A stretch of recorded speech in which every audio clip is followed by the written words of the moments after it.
ونعوذ بالله من شرور أنفسنا ومن سيئات أعمالنا من يهده الله فلا مضل له ومن يضلل فلا هادي له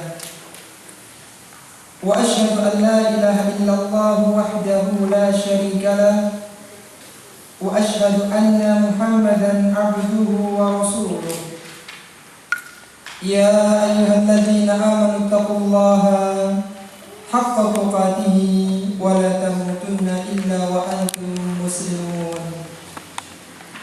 يا أيها الناس اتقوا ربكم الذي خلقكم من نفس واحدة وخلق منها زوجها وبث منهما رجالا كثيرا ونساء واتقوا الله الذي تساءلون به والأرحام إن الله كان عليكم رقيبا يا أيها الذين آمنوا اتقوا الله وقولوا قولا سديدا يصلح لكم أعمالكم ويغفر لكم ذنوبكم ومن يطع الله ورسوله فقد فاز فوزا عظيما اللهم صل على محمد وعلى آله وأصحابه ومن تبعهم بإحسان إلى يوم الدين وبعد. Ikhwati fillah rahimani wa rahimakumullah. Alhamdulillah, kita senantiasa memanjatkan puja dan puji syukur kita kepada Allah Subhanahu wa taala atas berbagai kenikmatan yang Allah karuniakan kepada kita. Karena tanpa adanya kenikmatan, tanpa adanya pertolongan dari Allah Subhanahu wa taala, maka kita tidak bisa bertemu bersama di tempat yang mulia ini dalam rangka mengkaji ilmu agama. Semuanya kenikmatan yang ada pada kita itu berasal dari Allah Subhanahu wa taala. Sebagaimana Allah Subhanahu wa taala tegaskan, "Wa ma bikum min ni'matin faminallah." Apa saja nikmat yang ada pada kalian, maka itu datangnya dari Allah Subhanahu wa taala. Dan di antara bentuk syukur kita kepada Allah Subhanahu wa taala adalah menjadikan nikmat tersebut dalam rangka ketaatan kepada Allah Subhanahu wa taala. Kita isi kesehatan kita, waktu luang kita untuk mempelajari ilmu agama ini. Semoga ini di antara bentuk syukur kita kepada Allah Subhanahu wa taala atas nikmat sehat dan nikmat waktu luang yang Allah anugerahkan kepada kita. Ikhwati fillah rahimani wa rahimakumullah. Perkara kematian adalah perkara yang pasti mendatangi seorang manusia. Dan fitrah manusia, mereka akan berusaha lari dari kematian. Manusia tidak ingin ruhnya dicabut. Manusia tidak ingin meninggalkan dunia yang fana ini. Tetapi betapapun manusia lari dari kematian, maka pada saatnya kematian akan mendatangi juga. Sebagaimana Allah Subhanahu wa taala tegaskan dalam surat Al-Jumu'ah ayat yang ke-8. Allah Subhanahu wa taala berfirman, "A'udzu billahi minasyaitonir rajim. Qul innal mauta alladzi tafirruna minhu fa innahu mulaqikum thumma turadduna ila 'alimil ghaibi wasyahadati fayunabbi'ukum bima kuntum ta'malun." Kata Allah Subhanahu wa taala, katakanlah wahai Muhammad sallallahu alaihi wasallam kepada umatmu, innal mauta alladzi tafirruna minhu. Sesungguhnya kematian yang kalian lari darinya, fa innahu mulaqikum. Pada saatnya kematian akan datang kepada kalian. Pada saatnya kematian akan menghampiri kalian juga.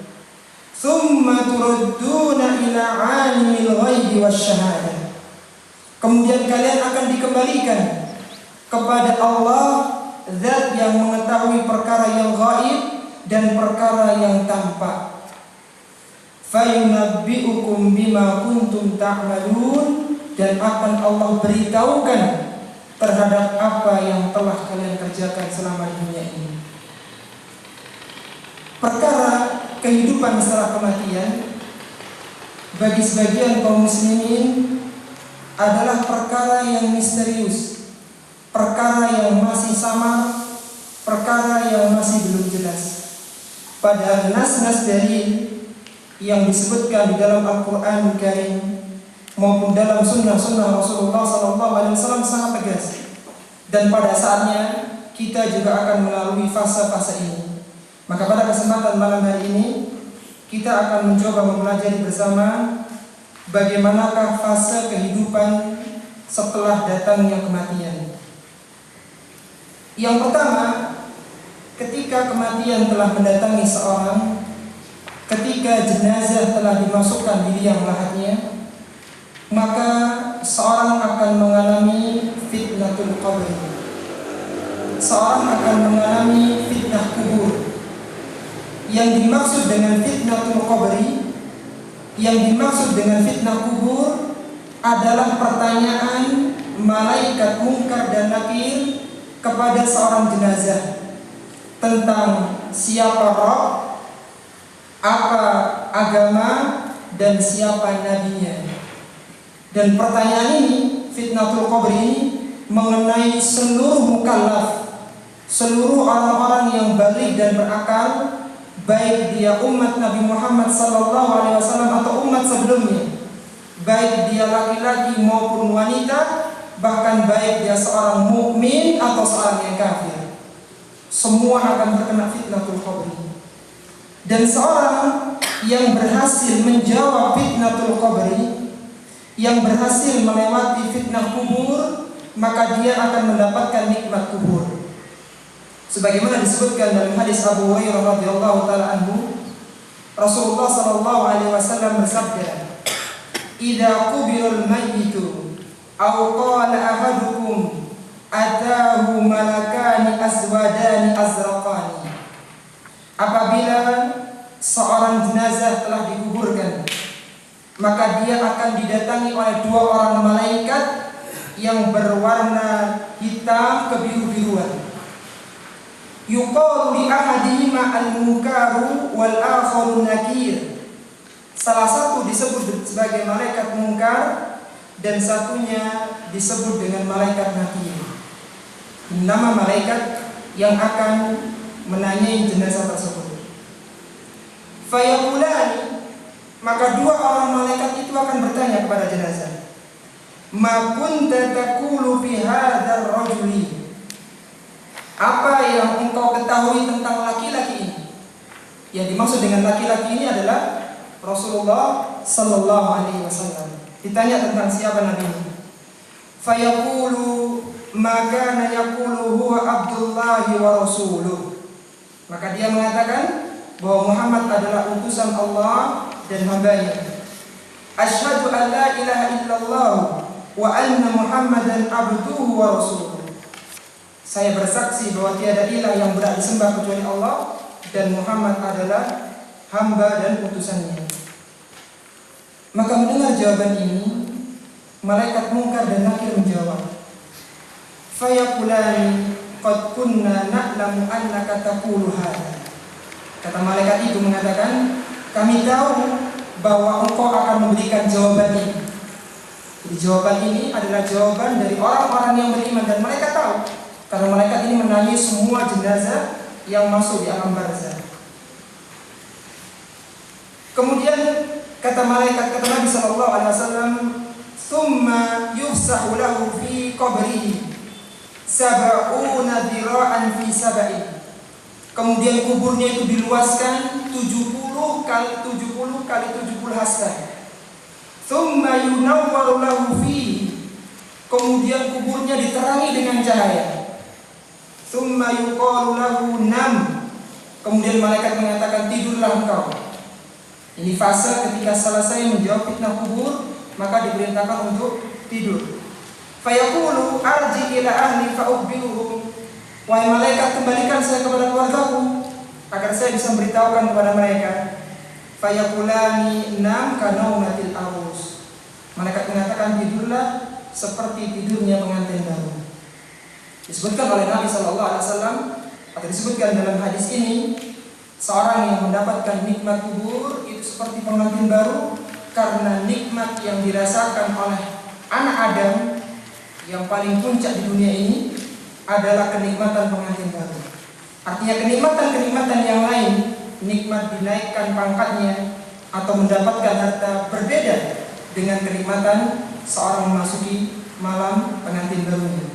Dan itu yang akan dirasakan oleh orang-orang yang berhasil melewati fitnatul qabr.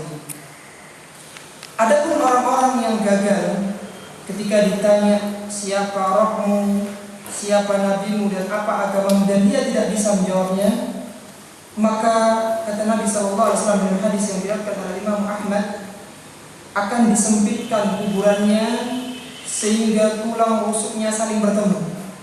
Kemudian datanglah seorang yang buta, yang tuli, yang dia memegang palu godam.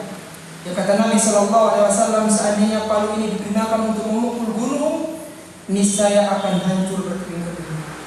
Dan ketika dia tidak bisa menjawab pertanyaan kubur, maka dipukullah orang ini sehingga hancurlah dia dan dikembalikan lagi oleh Allah Subhanahu wa taala seperti semula. Maka dia akan berteriak sekuat-kuatnya dan teriakannya didengar oleh seluruh makhluk kecuali jin dan manusia. Jadi seorang yang berhasil menjawab fitnah kubur akan mendapatkan nikmat kubur, dan yang gagal akan mendapatkan siksa kubur. Kapan nikmat dan siksa kubur ini berakhir? Nikmat dan siksa kubur ini akan berakhir sampai datangnya hari kebangkitan. Dan hari kebangkitan itu terjadi setelah terjadinya tiupan sangkakala yang pertama. Malaikat Israfil, malaikat yang ditugaskan oleh Allah Subhanahu wa taala untuk meniup sangkakala. Sangkakala adalah sebuah tandu besar, seperti tandu itu yang besar yang akan ditiupkan oleh malaikat Israfil 2 kali. Dan malaikat Israfil ini adalah salah satu dari malaikat yang mikul arsy Allah Subhanahu wa taala. Yang mana pada hari kiamat pemikul arsy Allah berjumlah 8 orang. Sebagaimana Allah sebutkan dalam surat Al-Haqqah. Israfil ini disebutkan oleh Nabi sallallahu alaihi wasallam, jarak antara cuping telinga dan pundaknya adalah perjalanan 700 tahun. Malaikat yang sangat besar. Pertama dia akan meniupkan tiupan yang pertama yang akan menghancurkan seluruh jagat raya ini. Kemudian dilakukan tiupan yang kedua, yaitu tiupan kebangkitan. Maka manusia akan bangkit dari tempat kuburnya, dari tempat meninggalnya, seperti tumbuhnya biji di musim hujan. Jadi ketika manusia itu semuanya mati, maka ditiupkan sangkakala yang tiupan yang kedua, maka manusia akan bangkit seperti biji yang terkena siraman air hujan. Dan masalah hari kebangkitan ini adalah sesuatu yang hak, yang wajib kita yakini meskipun orang-orang kufar mereka mengingkarinya. Allah Subhanahu wa taala menyebutkan tentang orang-orang kafir, za'amal ladzina kafaru alla yub'atsu. Orang-orang kafir menyangka bahwasannya mereka tidak akan dibangkitkan. Ketika mereka telah meninggal dunia maka tidak ada hari kebangkitan. Qul bala wa rabbi latub'atsunna. Katakanlah bahwa hari kebangkitan itu benar-benar ada, dan demi Rabbku latub'atsunna, ada lam taukid di sana. Sungguh kalian akan dibangkitkan, tsumma tunabba'una bima amiltum, dan sungguh kalian akan diberitahukan terhadap apa yang pernah kalian lakukan di dunia ini. Wa dzalika 'alallahi yasir, dan yang demikian itu adalah mudah bagi Allah Subhanahu wa taala. Ketika manusia dibangkitkan, maka mereka dibangkitkan dalam keadaan tidak beralas kaki, tidak berpakaian, dan tidak dihitan. Ini kondisi kita nanti saat dibangkitkan dari alam kubur kita. maka kondisi kita tidak beralas kaki, tidak berpakaian dan tidak dihitan. Hal ini sebagaimana keterangan dari Nabi Sallallahu Alaihi Wasallam. Beliau bersabda, "Innakum mahsyuruna hufatan uratan hurlan." Sesungguhnya kalian akan dibangkitkan, akan dikumpulkan dalam kondisi hufatan, dalam kondisi tidak beralas kaki, uratan, tidak berpakaian, hurlan dan tidak dihitan. Summa qara'a, kemudian Nabi baca firman Allah Subhanahu wa taala, "Kama bada'na awwala khalqin nu'iduhu wa'dan 'alaina inna kunna fa'ilin." Sebagaimana kami telah memulai penciptaan yang pertama dulu. Manusia diciptakan dalam kondisi tidak berpakaian, tidak dihitan dan tidak punya alas kaki. Nu'idu wa'dan 'alaina, maka kami akan mengulanginya lagi. Inna kunna fa'ilin, dan sesungguhnya kami akan benar-benar melaksanakannya. Kemudian kata Nabi Sallallahu Alaihi Wasallam, wa awwalu man yuksa yaumal qiyamati Ibrahim, dan manusia yang pertama kali diberikan pakaian adalah Nabi Ibrahim alaihissalatu wassalam. Setelah bangkit, maka manusia akan menuju kepada mahsyar, yaitu pada yaumul hasyar, pada hari berkumpulnya seluruh makhluk, dari mulai Nabi Adam alaihissalatu wassalam sampai manusia yang terlahir menjelang hari kiamat. Semua berkumpul di tempat yang sangat luas itu, di padang mahsyar. Sebagaimana Allah Subhanahu wa taala firmankan, "Qul innal awwalina wal akhirin." Katakanlah, sesungguhnya orang-orang yang dahulu dan orang-orang yang akhir nanti pada hari kiamat, la majmu'una ila miqati yaumin ma'lum. Sungguh mereka akan dikumpulkan pada tempat dan waktu yang dikenal. Mereka paham dan mereka akan berbondong-bondong menuju mahsyar, menuju tempat berkumpulnya seluruh makhluk. Ketika manusia telah berkumpul di mahsyar, jadi sekali lagi akan kita lalui setelah kematian kita nanti, maka Allah Subhanahu wa taala akan mendekatkan matahari sedekat 1 mil. Seandainya hukum yang berlaku adalah hukum dunia, maka waktu itu tidak akan ada makhluk yang hidup, karena semua makhluk akan terbakar dengan panasnya matahari. Tetapi ini adalah kehidupan akhirat, kehidupan yang berbeda dengan kehidupan ketika di dunia ini. Maka karena dekatnya matahari saat itu, manusia banyak ditenggelamkan dengan keringatnya, dan ini tergantung dari amalannya. Rata-rata kehidupan setelah kematian ini mulai amalan yang berlaku. Makanya semoga dengan pembahasan semacam ini akan motivasi kita untuk menyiapkan hari-hari itu, hari yang mana kita pasti akan mengalaminya. Ketika matahari didekatkan oleh Allah Subhanahu wa taala 1 mil, ada manusia yang keringatnya sampai mata kakinya karena saking panasnya. Ada manusia yang keringatnya sampai di pinggangnya, ada yang sampai di pundaknya, bahkan ada yang tenggelam dengan keringatnya sendiri. Dan semua tergantung dengan amalannya masing-masing. Maka kita bisa bayangkan betapa terik dan hausnya waktu itu. Maka Allah Subhanahu wa taala memberikan pertolongan, ada yang bersifat khusus dan ada yang bersifat umum. Pertolongan yang bersifat khusus yaitu dengan diberikan naungan, yaitu naungan yang akan Allah berikan kepada orang-orang yang disebutkan dalam hadis Nabi sallallahu alaihi wasallam. 7 golongan, diantaranya adalah seorang pemuda yang mereka hatinya terikat dengan masjid Allah Subhanahu wa taala dan sebagainya. Ada dalam hadis. Ada naungan yang bersifat umum atau ada pertolongan yang bersifat umum, yaitu Allah Subhanahu wa taala datangkan haud, telaga, agar manusia bisa meminum air darinya. Di antaranya adalah telaga Al-Kautsar yang milik Nabi sallallahu alaihi wasallam. Disebutkan oleh Nabi tentang telaga, dan ini sebagai pertolongan ya. Ketika seorang haus waktu itu di mahsyar, maka ada telaga Nabi sallallahu alaihi wasallam. Telaga Nabi ini panjang dan lebarnya seluas selama perjalanan 1 bulan. Jadi bentuknya itu persegi, bukan persegi panjang, bujur sangkar. Kemudian warnanya lebih putih dari susu dan rasanya lebih manis dari madu. Gayungnya seindah dan sebanyak bintang-bintang di langit. Barang siapa yang minum air ini maka tidak akan haus selama-lamanya. Sebagaimana Rasulullah SAW mengatakan, haudi masiratu syahrin. Telagaku adalah perjalanan 1 bulan. Ma'u abyadu minal laban.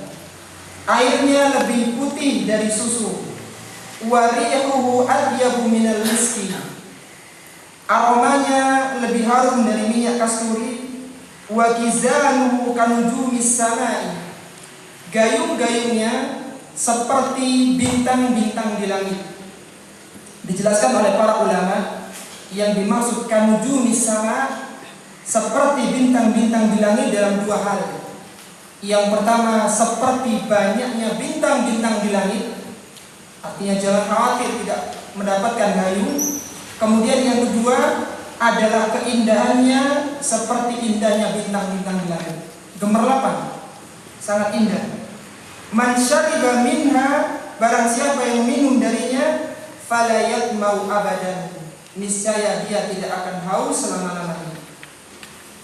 Dan karena kondisi waktu itu adalah kondisi yang berat, kondisi yang sangat panas, maka kita akan memperebutkan telaga Nabi itu seperti onta yang 4 hari tidak mendapatkan minum. Jadi sangat kehausan sekali. Disebutkan oleh Nabi SAW, la yazdahimanna hadhil ummata alal haudi izdihama ibilin waradat bihomsin.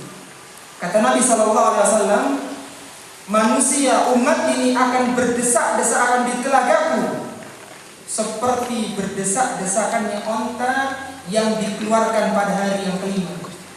Artinya onta itu 4 hari tidak boleh minum. Setelah 4 hari dia tidak minum, kemudian hari yang kelima dibuka kandangnya. Dan mereka ketika dibuka kandang akan berebut tempat minum itu saking hausnya. Itu gambaran kita ketika mendatangi telaga Nabi SAW. Selain Nabi SAW, umat-umat yang lain atau nabi-nabi yang lain juga memiliki telaga. Makanya kita katakan ini pertolongan yang umum bagi umat manusia. Artinya orang-orang yang bertauhid, baik dari kalangan umat Muhammad SAW maupun umat-umat yang lain.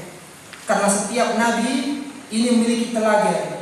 Tetapi telaga yang paling agung, yang paling besar, yang paling mulia dan yang paling banyak pengunjungnya adalah telaga Nabi Muhammad SAW.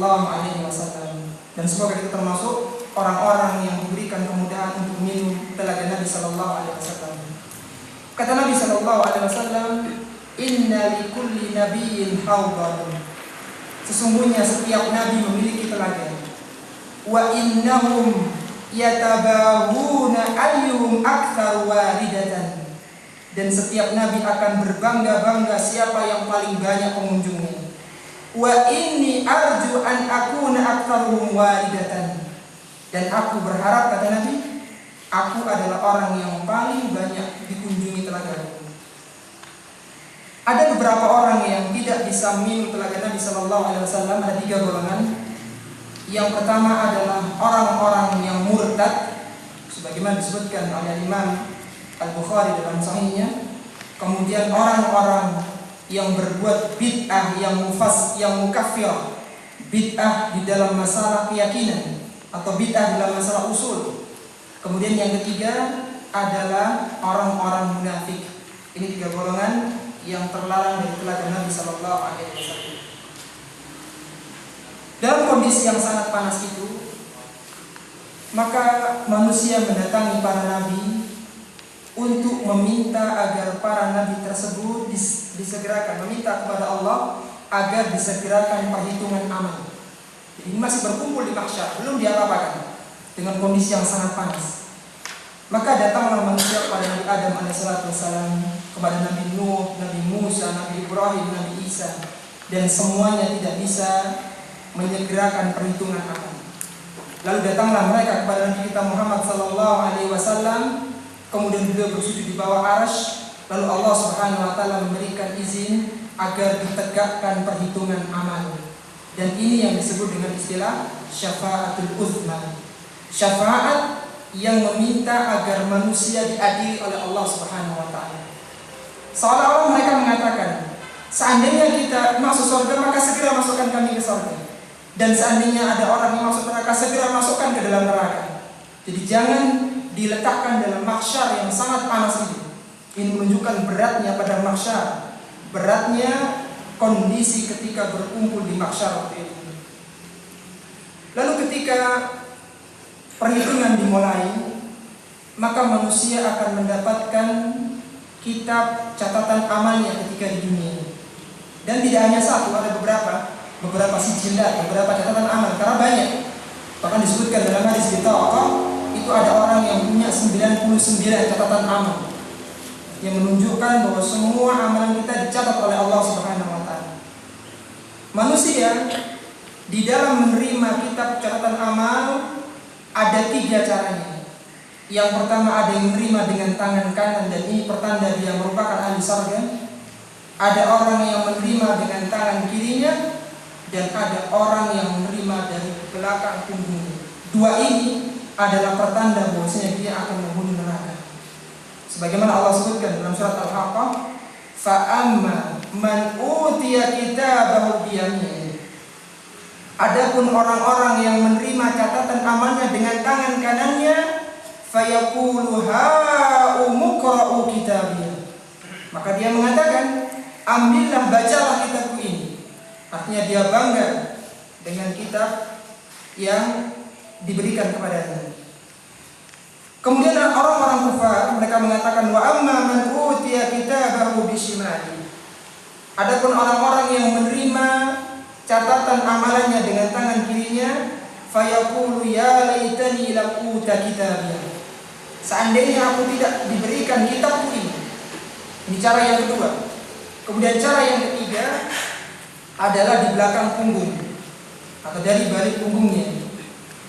Allah berfirman, wa amma man utiya kitabahu wara'a dhahri. Adapun orang-orang yang diberikan kitab catatan amalnya dari belakang punggungnya, fasawfa yad'u thubura. Mereka mengatakan, betapa celakanya aku ini. Wa yasla sa'ira, dan mereka akan dimasukkan ke dalam neraka sa'ir.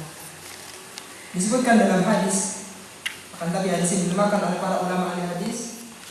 Di antara tempat-tempat yang seorang tidak bisa tenang ini, di antaranya adalah ketika ditebarkannya kitab catatan amal, maka manusia tidak akan pernah tenang kecuali dia tahu apakah dia menerima kitab itu dari tangan kanan atau tangan kiri. Ketakutan, meskipun sekali lagi di sini dilemahkan oleh sebagian ulama ahli hadis, menunjukkan bahwa itu adalah saat-saat yang menegangkan bagi manusia. Kemudian setelah itu, setelah manusia menerima kitab catatan amal mereka, maka Allah mendatangkan mizan, Allah mendatangkan timbangan. Dan timbangan yang ada pada hari kiamat ini cuma satu. Pendapat yang rajih dalam masa ini bahwa mizan pada hari kiamat hanya satu, tetapi yang ditimbang itu banyak, ada 3. Yang pertama yang akan ditimbang, dan timbangan itu memiliki 2 daun timbangan. Ada 2 daunnya ini. Yang pertama yang akan ditimbang adalah al-amal, amalan kita. Sebagaimana Nabi menyatakan, athqalu syai'un fil mizan al-khuluqul hasan. Seberat-berat sesuatu yang ditimbang atau sesuatu yang lebih berat di dalam timbangan amal adalah al-khuluqul hasan, adalah akhlak yang baik. Jadi akhlak ini amalan, dan ini akan ditimbang pada hari kiamat nanti di mizan.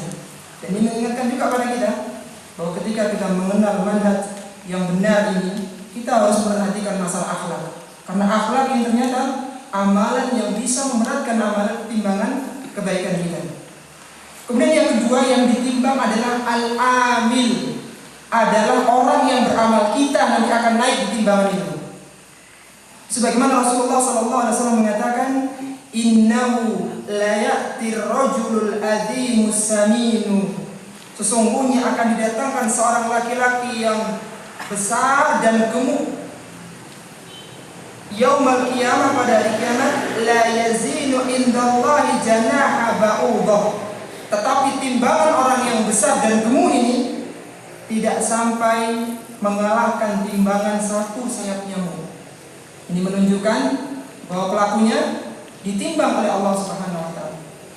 Wa qala iqra'u in syi'tum, kemudian mengatakan bacalah jika kalian mau, fala nuqimu lahum yaumal qiyamati wazna, dan kami tidak akan mengadakan perhitungan amal bagi mereka pada hari kiamat. Ini yang kedua. Kemudian yang ketiga, yang akan ditimbang adalah suhuful amal, kitab catatan amal kita. Jadi yang pertama yang ditimbang adalah siapa?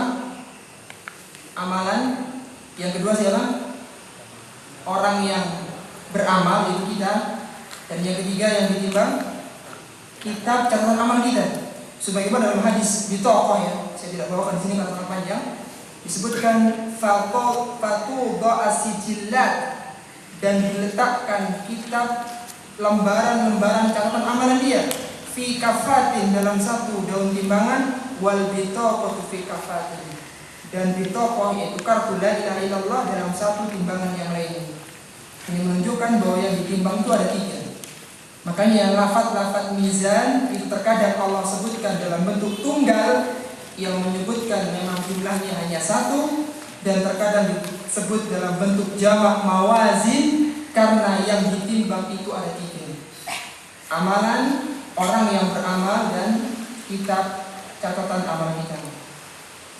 Setelah seorang melewati fase mizan, maka dia akan berjalan menuju sirat, menuju jembatan yang dibentangkan di atas neraka jahanam. Di depan ada sorga, sorga dengan berbagai kenikmatannya, di bawah ada neraka jahanam, dan semua akan melewatinya. Sirat ini lebih tajam dari pedang dan lebih tipis dari sehelai rambut. Seorang yang pertama kali melewati sirat adalah Nabi Muhammad SAW, karena Nabi Muhammad nanti akan mengetuk pintu surga. Kemudian umat yang pertama kali melewati sirat adalah umat Nabi Muhammad SAW. Sebagaimana diriwayatkan oleh Abu Hurairah radhiyallahu taala anhu, Nabi SAW bersabda, wa yudrabus siratu baina dhahri jahannam, dan dibentangkan sirat di atas neraka jahanam. Fa akunu ana wa ummati awwalun min yujayyiziha, dan dijadikan aku dan umatku adalah orang yang pertama kali melaluinya. Wala yatakallamu yawma idzin illa rusul, dan tidak ada yang berani berbicara pada saat itu, saat melewati sirat, yang menggelincirkan itu kecuali para rasul. Wa da'war rusul yawma idzin, dan doa yang dipanjatkan oleh para rasul pada hari itu, Allahumma sallim sallim, ya Allah selamatkan, ya Allah selamatkan. Wa fi jahannam kalali, dan di jahannam itu ada kalali, ada pengait-pengaitnya. Mithlu syauqi sa'dan, seperti duri pohon sa'dan. Kemudian dia bertanya, hal ra'aitum sa'dan, apakah kalian tahu pohon sa'dan? Qalu na'am, para sahabat mengatakan kami tahu ya Rasulullah. Qala fa inna mithlu syauqi sa'dan ghairu annahu la ya'lamu ma qadra admuha illallah. Bentuknya seperti pengait duri pohon sa'dan, tetapi besarnya itu tidak ada yang tahu kecuali hanya Allah Subhanahu wa taala. Jadi sudah tempatnya licin, di bawahnya ada neraka yang menyala-nyala, ditambah lagi di kiri kanannya atau dalam jahanam itu keluar kalali, pengait-pengait itu. Maka manusia yang mengalami atau yang melewati sirat ada tiga. Ada manusia yang lewat dengan selamat, ada manusia yang terkoyak tapi selamat, dan ada manusia yang terkoyak dan jatuh ke dalam jahanam. Waliyadzubillah. Sebagaimana Nabi SAW mengatakan, fayamurul mu'minuna katarfil ayn, maka lewatlah orang-orang yang beriman seperti kejapan mata. Wakal barki, ada yang seperti kilatan. Wakarrih, ada yang seperti angin, wa kattair, ada yang seperti burung, wa ka'ajawidil khair, ada yang seperti kuda yang sedang berlari, wa rukab, ada yang seperti pengendara, fanajal muslimin, ada muslim yang selamat, wa mahdusu mursalin, ada yang terkoyak tapi selamat, wa mahdusu fi nari jahannam, ada yang terkoyak dan jatuh ke dalam neraka jahannam. Ada dulu kan? Jadi berhenti sampai istirahat ya. Insyaallah setelah ini kita lanjutkan tentang surga dan neraka. Wassallallahu ala nabiyyina Muhammadin wa ala alihi wa sahbihi wa sallam tasliman katsiran.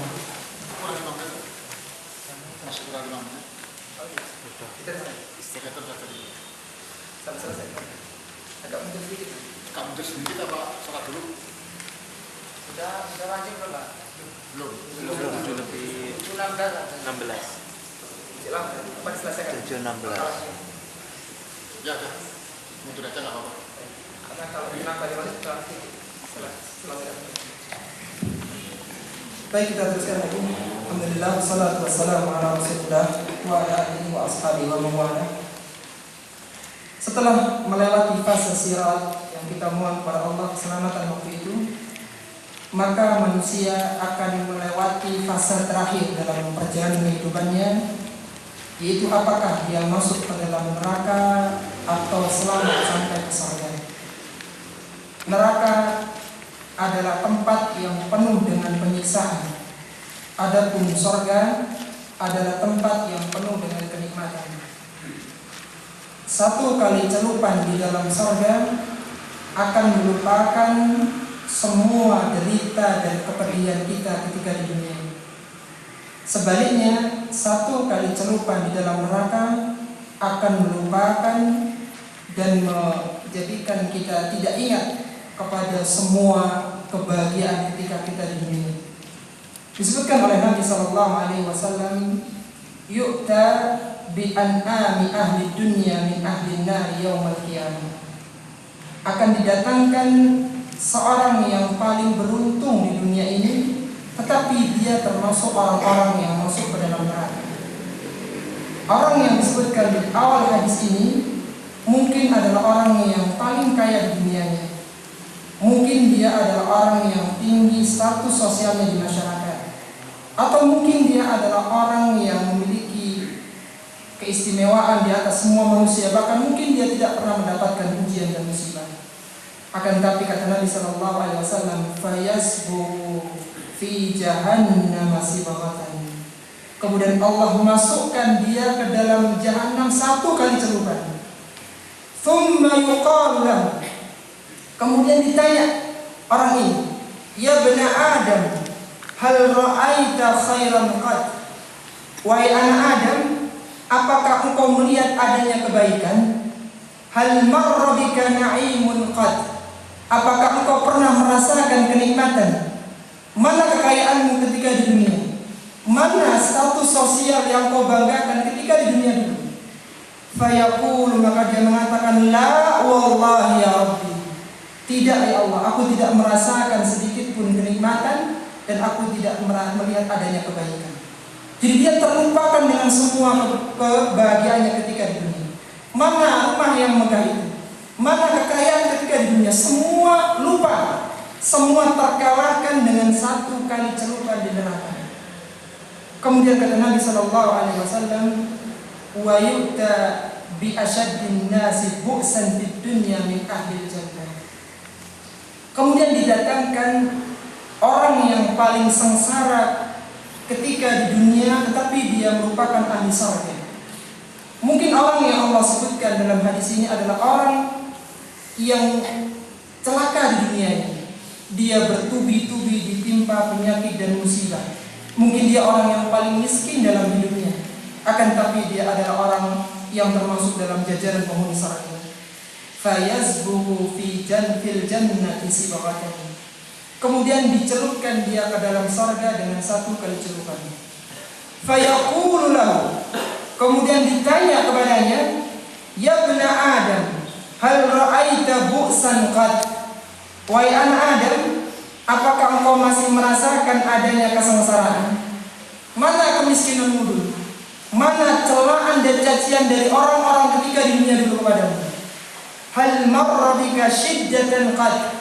Apakah engkau merasakan adanya kesengsaraan, adanya kecelakaan? Mana keburukan yang menimpamu dulu? Fayaqulu, maka dia mengatakan, la wallahi ya Rabbi, tidak demi Allah, aku tidak ingat dengan musibah yang menimpaku. Aku tidak ingat dengan celaan dan cacian ketika aku di dunia dahulu. Ma marra bi bu'sun qad wala ra'aitu syiddatan qad. Aku tidak merasakan adanya kesengsaraan dan aku tidak pernah merasakan adanya kesedihan. Maka ikhwati fillah rahimani wa rahimakumullah, ketika kita mendapatkan musibah di dunia ini, kita bersabar kepada Allah Subhanahu wa taala. Kalau kita ditimpa musibah di usia 30 tahun, maka mungkin 30 tahun lagi musibah akan diangkat oleh Allah Subhanahu wa taala. Kalau kita dijadikan oleh Allah menjadi orang yang fakir di usia 40 tahun, maka 20 tahun lagi musibah akan diangkat atau kefakiran akan diangkat oleh Allah Subhanahu wa taala. Satu kali celupan di surga sudah cukup membayar semua penderitaan dan kepedihan kita ketika di dunia. Adapun sebaliknya, ketika seorang dimasukkan ke dalam neraka, maka satu penderitaan di neraka akan menghapuskan semuanya. Kata Nabi sallallahu alaihi wasallam tentang siksa yang paling ringan, ahwanu ahlin nari adzaban Abu Thalib. Penduduk neraka yang paling ringan siksanya adalah Abu Thalib. Wa huwa munta'alun bina'la yabli minhuma dima'u. Itu dia dipakaikan dengan 2 sandal, yang dengan 2 sandal itu maka mendidih otaknya. Ini yang paling ringan. Maka kita tidak bisa bayangkan betapa beratnya siksa di dalam neraka. Waliyadu billah. Ikhwati fillah rahimani wa rahimakumullah, penduduk surga dan penduduk neraka itu jumlahnya sudah paten, tidak akan ditambah dan tidak akan dikurangi oleh Allah Subhanahu wa taala.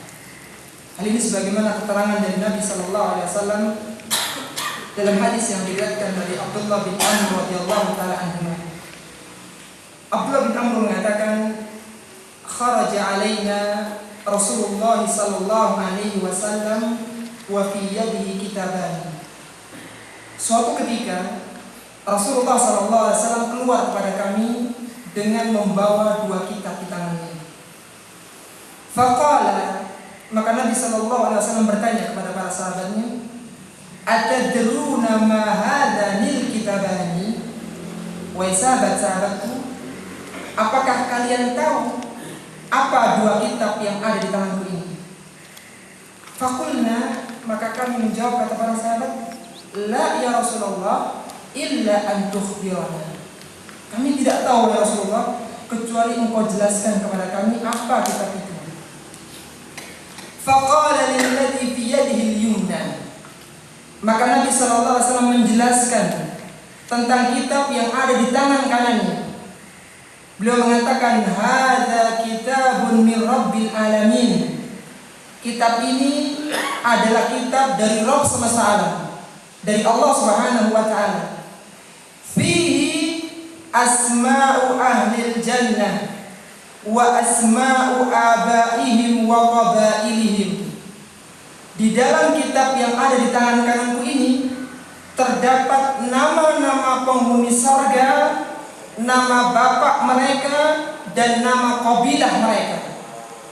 Jadi seandainya ada orang yang namanya sama, Muhammad bin Hasan, tapi kabilahnya beda, maka akan berbeda penulisannya. Artinya betapa detailnya isi kitab itu. Tsumma ajmala ala akhirihim, disebutkan semua orang-orang yang akan masuk ke dalam surga sampai pada akhirnya. Fala yuzadu fihim wa la yunqasu minhum abadan. Tidak akan ditambah orang-orang yang masuk dalam tulisan itu dan tidak ada yang dikurangi selama-lamanya. Jadi sudah paten apa enggak yang masuk surga ini? Atau masih bisa berubah? Sudah paten. Kemudian kata Nabi sallallahu alaihi wasallam, "Tsumma qala lilladzi fi shimalihi." Dan beliau menjelaskan tentang kitab yang ada di tangan kirinya, hadza kitabun min rabbil alamin. Kitab yang ada di tangan kiriku adalah kitab dari Rabb semesta alam. Fihi asma'u ahlin nar wa asma'u abaihim wa qabailihim. Di dalamnya ada nama-nama penghuni neraka, nama bapak-bapak mereka dan kabilah-kabilah mereka. Tsumma ajmala ala akhirihim. Disebutkan semuanya sampai pada akhirnya. Fala yuzadu fihim wa la yunqasu minhum. Tidak akan ditambah jumlah mereka dan tidak akan dikurangi. Dan sekali lagi menegaskan bahwa penghuni neraka bisa berubah atau tidak? Tidak bisa. Ini sahih. Disahihkan oleh Syekh Al-Albani dalam silsilah As-Sahihah di juz yang kedua nomor 848. Bisa ada dalam Sunan Tirmidzi. Mendengar keterangan ini, faqala ashabuhu, maka para sahabat kaget. Mereka mengatakan, fa fimal amala ya Rasulullah in kana amrun qad faragha minhu. Wahai Rasulullah, kalau seperti itu urusannya, penghuni surga tidak akan berubah, penghuni neraka tidak akan berpindah, maka untuk apa kita beramal, wahai Rasulullah? Faqala, maka Nabi sallallahu alaihi wasallam menjawab, saddidu wa qaribu. Mendekatlah dan berlaku luruslah kalian. Fa inna sahibal jannah yuhtammu lahu bi amali ahli jannah. Karena sungguhnya orang-orang yang masuk dalam jajaran penghuni surga akan mengakhiri amalannya dengan amalan penghuni surga. Jadi yang penting itu nanti ketika kematian mendatangi kita, apakah kita menutup dengan amalan ahli surga atau sebaliknya? Waliyahumillah. Wa in amila ayyu amalin, kata Nabi, meskipun dia telah berbuat serusak apapun sebelumnya. Kita ingat ya, hadis tentang orang yang membunuh 99 manusia, kemudian digenapkan dengan membunuh rahib, tetapi dia menjadi ahli surga. Kita masih ingat kisah pelacur dari kalangan Bani Israel yang dengan memberikan minum anjing maka dia mau surga. Ini menunjukkan bahwa yang terpenting adalah di penghujung usia kita nanti. Wa inna sahiban nar yuhtammu lahu bi amali ahli nar, dan penghuni neraka akan menutup usianya dengan amalan-amalan penduduk neraka. Wa in amila ayyu amalin, meskipun dia beramal apapun sebelumnya. Tsumma qala Rasulullah sallallahu alaihi wasallam bi yadihi fa nabadahuma. Kemudian Nabi membuang dua kitab itu. Tsumma qala, kemudian bersabda, faragha rabbukum minal ibadi fariqun fil jannati wa fariqun fis sa'ir. Telah tetap keputusan dari Rabb kita bahwa sebagian hambanya ada yang masuk penghuni surga dan ada yang masuk sebagai penghuni neraka. Terakhir sebagai penutup, ikhwati fillah rahimani wa rahimakumullah, ketika manusia telah menempati posisinya masing-masing, nasallallahu jannah wa na'udzubika minan nar, kita mohon kepada Allah surga dan mohon dijauhkan dari neraka. Saat manusia sudah masuk dalam posisinya masing-masing, penghuni surga telah masuk di surga dan penghuni neraka telah masuk ke dalam neraka, maka Allah akan mendatangkan kematian. Ini sebagai penghujung dari fase kehidupan atau sebagai akhir dari perjalanan kehidupan manusia-nya. Dia nanti akan menetap di surga atau di neraka. Yuja'u bil mauti yaumal qiyamah, didatangkan kematian pada hari kiamat, ka'annahu kabsyun amla, seperti domba yang berwarna putih hitam-hitam. Fayuqifu bainal jannati wan nar, yang diletakkan di antara surga dan neraka. Surga di atas, neraka di bawah, diletakkan di tengah-tengahnya. Kemudian fayuqalu ya ahlal jannah, kemudian ada suara waktu itu, wahai penghuni surga, hal ta'rifuna hada, apakah kalian tahu ini, apa ini? Maka mereka melihat kepada domba itu dan mereka mengatakan, na'am hadzal maut, kami tahu itu adalah kematian ya Allah. Qala yuqalu li ahli nar, kemudian Allah bertanya kepada para penghuni neraka, hal ta'rifuna hadza? Tahu enggak apa ini? Qala, maka mereka mengatakan, "Na'am, hadzal maut, kami tahu itu adalah kematian ya Allah." Fayu'maru bihi fayuzbah. Kemudian diperintahkan agar domba itu disembelih. Qala, kemudian tsumma yuqalu, kemudian dikatakan, "Ya ahlan nari khuludun fala maut." Wahai penghuni sorga, tinggallah kalian kekal di dalam sorga dan sudah tidak ada lagi kematian. Sudah selama-lamanya di sorga dengan berbagai kenikmatannya. Wa ya ahlan nari khuludun fala maut. Dan wahai penghuni neraka, tetap kekallah kalian di dalam neraka dan tidak ada kematian. Dan vonis ini ya, vonis ini adalah vonis berita gembira bagi penghuni sorga dan berita paling celaka bagi penghuni neraka. Karena selama-lamanya. Maka Nabi SAW mengatakan di ujung hadis itu, "Tsumma qara'a Rasulullah sallallahu alaihi wasallam." Kemudian Nabi SAW membaca firman Allah, "Wa anzirhum yaumal hasrati idza qudiyal amru wa hum fi ghaflatin wa hum la yu'minun."